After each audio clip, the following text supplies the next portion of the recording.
in. I'm at the pearly gates, but they won't let it in. I told the devil, I said, I ain't trying to sin, yeah. No, I ain't trying to sin, yeah. Pray to the Lord, Daddy, let me in.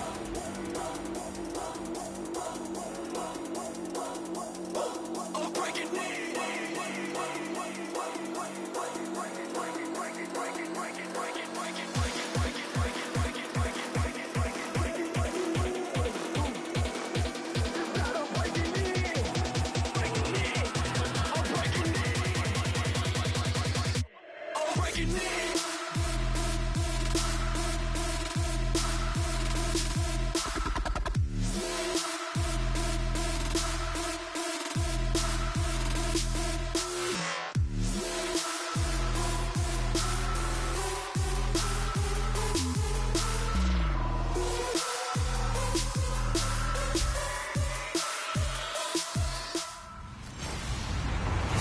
Everybody, I'm Larry Ridley. Welcome to the NFL on EA Sports. It's hard to imagine this not being a fun game to watch. It's the Panthers going up against the Bears. So with kickoff straight ahead, we'll check in with our broadcast team. Here are Brandon Godden and Charles Davis. Thank you much, Larry. EA Sports coverage of the NFL brings us to one of our favorite spots, venerable Soldier Field in Chicago. Today, it's week 4, and we've got what should be a great one here between the Carolina Panthers and the Chicago Bears. With Charles Davis, I'm Brandon Gaudin, and Charles, you look at this Bears team entering play. They come in losers of 2 straight, so they're trying to right the ship here a little bit. They're teetering a little bit, aren't they? And now things could really go south if they lose this game, so they understand the importance of playing well and stopping this streak.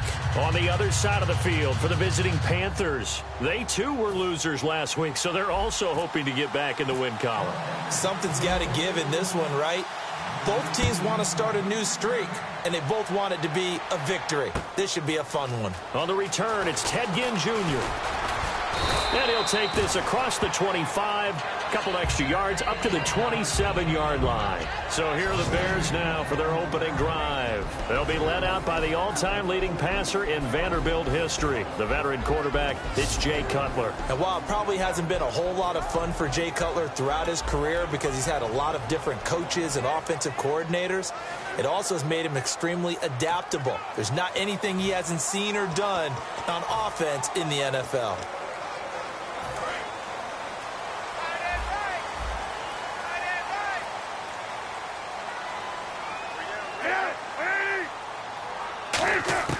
On first down, it's Cutler.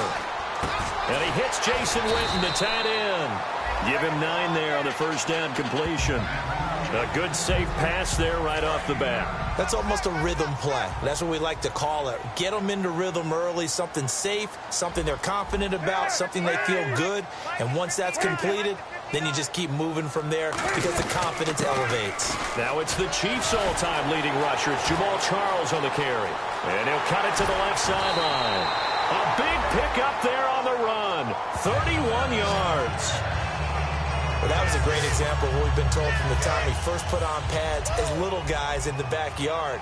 Effort will be rewarded if you keep giving it. And how about that run? Broke through a couple of tackles, refused to go down, legs churning. I like what I saw there.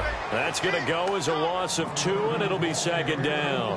Brandon, that was not a highlight play for the offense. But how about the previous play? A big run? They're used to trading that, especially if you're a Hall of Fame runner. Big run, maybe not so much on the next one, but the big ones add up over time. And he is going to lose yardage here. He'll wind up losing 3. And now it's going up by the blitz of the defense. Ordinarily, that's exactly what you want. You want them to blitz and they go past you and you go past them for a big gain. But in this situation, they hit him at the worst possible spot. Right exactly where you were running the draw, and he got in there and got him. He's going to left it, got his man, and it's caught for a Chicago touchdown. Ted Ginn, his second touchdown on the season, and the Bears have taken the early lead. Not a bad way to start it. And I think that was part of their script, because so many teams script their opening possessions, and whether it's just that possession or even deeper into the half, sometimes there's 15 to 30 plays. That had to be one in there where they call a shot play. Go for the big one, and they got it done. That's fielded in the end zone. And he'll take this one near the 25, call it the 26-yard line. So here are the Panthers now for their opening drive. And they'll be led out by the NFL's most valuable player from 2015. It's Cam Newton. There are a number of great quarterbacks in the NFL, but I have to believe that the prototype in terms of look has to be Cam Newton. That stature and frame, almost breathtaking when you see him in person. And now he's starting to put it all together with consistency in his game, throwing, running, leading. That's going to go as a loss of 6. And This things for an offensive lineman to learn is that people who are moving targets, and linebackers are not easy ones to hit because they know how to move, juke, and make you miss, and that's exactly what he did on that play. A nice play for the defense. And he takes a shot on the release as this will be incomplete. They were looking to get it to Kelvin Benjamin there, and it's third down.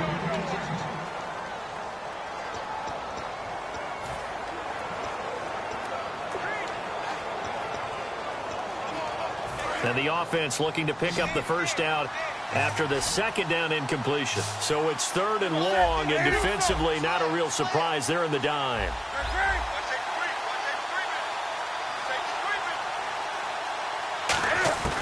Third and long, it's Newton.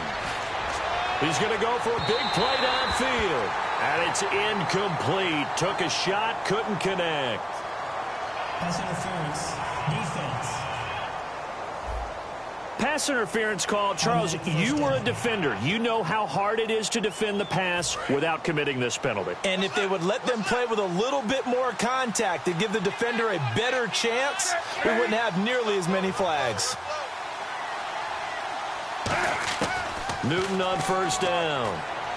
And that's complete to the former Bear. It's Greg Olsen.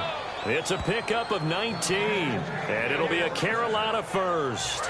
So the offense has it first and 10. There's a completion to the tight end, and I think that we're looking at something out of central casting, frankly. Absolutely. I mean, size, the hands. Speed. I mean, can flat out run. You put that whole package together. And no escaping this time as he'll go down. They got him for a sack. Holding offense. So holding by the offense, and maybe now got to shift up what you want to do on the playbook. Yeah, definitely. Change what you're doing in the playbook, but boy, the advantage shifts to the guys on defense, doesn't it? Longer yardage situations, they often become bolder. From the gun, here's Newton. Oh, he's got a man wide open, complete. The penalty set him back. Now a big play moves him forward. It's second down. Almost not fair. The big guy running the corner route, being able to lean and push and get to where he wants. So how do you stop it? A lot of times you want to have a linebacker on him, a bigger body guy who can handle him physically. But a lot of times that doesn't work as well because his quickness often wins the route. And now they're inside the 10 as he's brought down at the 9. Well, clearly one of his advantages as a passer is his height, sit back in the pocket, fired over the middle. That makes things tougher defensively, doesn't it? It really does, because your goal is to move the quarterback off his initial spot when he gets his drop back completed. But when you have that type of height, he can stay in there if he's willing to take the hits and just fire over the top, which saves him time and actually completes a play a little bit quicker than it normally does for a quarterback who has to slide and find open space to throw. They keep it on the ground, but this time it's Murray. And he'll be taken down here as it will take us to the end of the first quarter. With my good friend Charles Davis, Brandon Gaudin with you. It's the Panthers in possession of the football as we begin quarter number 2. And they'll come up looking to keep this drive moving. Now the Panthers get set, third and goal. And the defense has to account for Cam Newton on this play. Now they'll run. Murray. And he takes it into the end zone for a Panthers touchdown.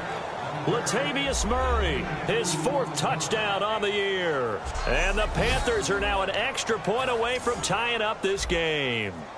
Able to punch it in on third down makes it easier for those guys on the sideline. They didn't have a 4th down decision to make. Yeah, could you feel the exhale? Because they were already thinking ahead, as all the good coaching staffs do. anticipating, will we have to make the call? They already had it lined up, never even got to it. So a tie ball game here as the kick's away.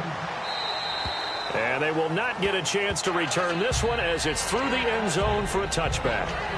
The Bears offense now gets set to head back onto the field. And they will simply, Charles, be looking to duplicate what they did last drive when they were able to push it in for 6.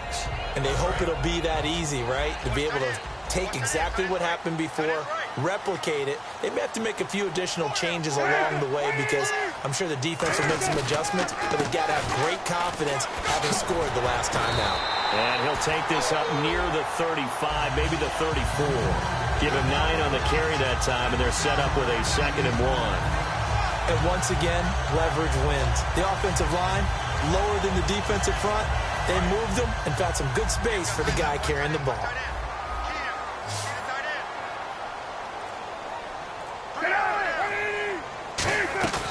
Play action. Cutler. And the hit jarred loose. It's incomplete. As tight ends go, he might not provide the super flashy plays very often, but he's pretty reliable. Usually an excellent target and normally catches what's thrown to him, but he didn't on that play. Short yardage situation. Here's Charles. And he's got the first down yardage before he's brought down at the 42. 3rd and 1, partner. No need to be fancy there. Just use some force and move forward and pick up the first down.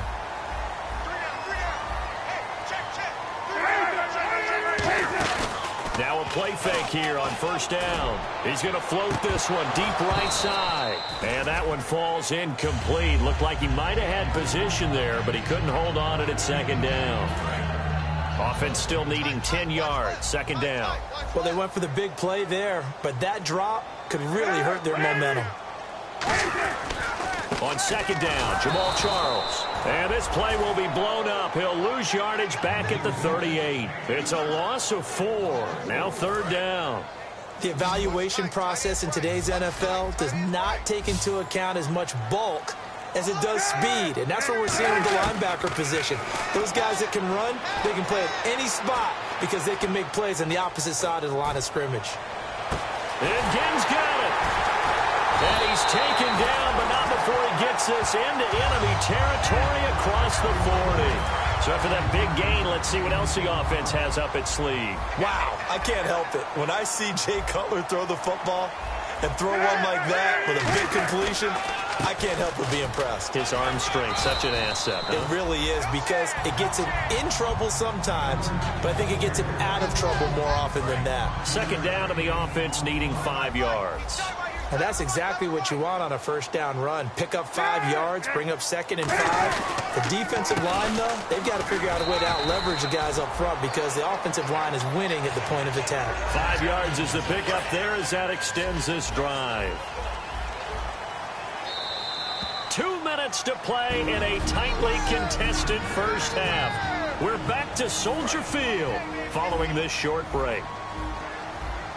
We remind you that coming up in 2 minutes' time, we'll hand you off to Orlando, where Larry Ridley will have highlights and analysis of this first half of action. On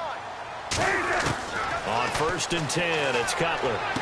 Caught on the left side by Ginn. 7 yards, the pickup on the pitch and catch. In recent years, the slot receivers really gained stature in the NFL because they can do so many things. Yes, they can line up wide like your normal wide receiver, but to have that kind of courage and toughness to run routes in the middle of the field and become dependable targets for their quarterbacks and move the sticks, those guys are worth their weight in gold. And no escaping this time as he'll go down. They got him for a sack. Coney Ely in there to drop him, and it'll be a loss of about 8. And some changes here as the D-line separates some. And we say it all the time, have to be able to get rid of the ball sooner than that. You have to help your offensive line out. They're going to protect you as best they can. And if you're getting 3 to 5 seconds to throw the ball, they're doing a really nice job. But when you hold it and give up a sack, you're really almost discrediting their work. Partner, I think that completion takes the definition of dink and dunk to a different level, doesn't it? It does, and the defense was right there, kind of played into their hands.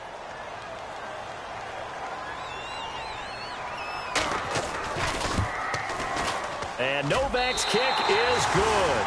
And they take the lead here now at 10-7. And Charles, they get the field goal. Took him a dozen plays, though. Work with me on this one. You know what I'm about to say, right? Bend but don't break. That's what came into play here for the defense. 12 plays were run at them. They only gave up 3 points.